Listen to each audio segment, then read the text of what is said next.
क्या अमेरिकी दबाव और डोनाल्ड ट्रंप की धमकियों ने भारत को पीछे हटने पर मजबूर कर दिया? और क्या यह फैसला भारत की अर्थव्यवस्था और कूटनीति दोनों के लिए एक बड़ा मोड़ साबित हो सकता है?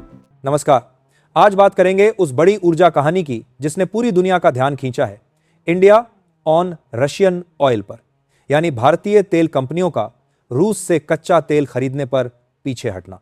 दरअसल रूस यूक्रेन युद्ध के बाद से भारत ने सस्ते रूसी तेल का भरपूर फायदा उठाया। रूस, जो पश्चिमी देशों के प्रतिबंधों के चलते अपना तेल सस्ते में बेच रहा था, भारत ने उस छूट का इस्तेमाल किया और अपने तेल आयात बिल को काफी हद तक कम कर दिया। लेकिन अब तस्वीर बदलने जा रही है, क्योंकि अमेरिका ने रूस की दो बड़ी तेल कंपनियों रोसनेफ्ट और लुकोइल पर 22 अक्टूबर 2025 को सख्त प्रतिबंध लगा दिए और उसके अगले ही दिन यूरोपीय संघ ने भी इसके साथ लेन देन पूरी तरह से रोक दिया। यहीं से भारत की मुश्किलें शुरू हुईं। भारत की सबसे बड़ी तेल कंपनी इंडियन ऑयल कॉरपोरेशन यानी आईओसी ने सोमवार को ऐलान किया कि वह सभी अंतर्राष्ट्रीय प्रतिबंधों का पालन करेगी और अब रूसी तेल पर निर्भरता धीरे धीरे घटाई जाएगी। आईओसी के चेयरमैन अरविंद सिंह साहनी ने साफ कहा कि हम अंतर्राष्ट्रीय समुदाय द्वारा लगाए गए सभी प्रतिबंधों का पालन करेंगे। यानी साफ है, भारत अब रूसी तेल से दूरी बना रहा है। आपको बता दें कि अप्रैल से सितंबर 2025 के बीच आईओसी के कुल कच्चे तेल आयात में करीब 21% हिस्सा सिर्फ रूसी तेल का था। लेकिन अब यह आंकड़ा घटने जा रहा है। आईओसी की सहायक company Chennai petroleum corporation limited ने तो पहले ही अपने रूसी तेल आयात को आधा कर दिया।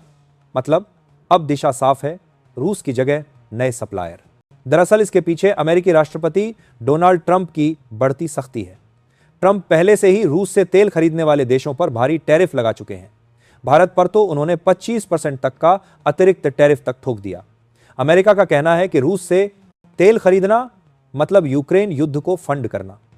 और अब जब रूस की बड़ी कंपनियों पर बैन लगा तो भारत जैसे देशों पर भी सीधा दबाव आया, या तो प्रतिबंध मानो या फिर टैरिफ झेलो। नतीजा, भारत के रिफाइनर्स अब नए सोर्स ढूंढ रहे हैं, middle east, Canada, Colombia. Reliance Industries ने तो पहले ही साफ कर दिया कि वो पश्चिमी देशों के सभी प्रतिबंधों का पालन करेंगी। उनकी डाइवर्स सोर्सिंग स्ट्रेटेजी के कारण रिफाइनिंग ऑपरेशन प्रभावित नहीं होंगे। लेकिन जो सबसे ज्यादा झटका झेल रही है वो है नायरा एनर्जी, जो पूरी तरह से रूसी तेल पर निर्भर है। अब उसके पास विकल्प बहुत सीमित बचे हैं।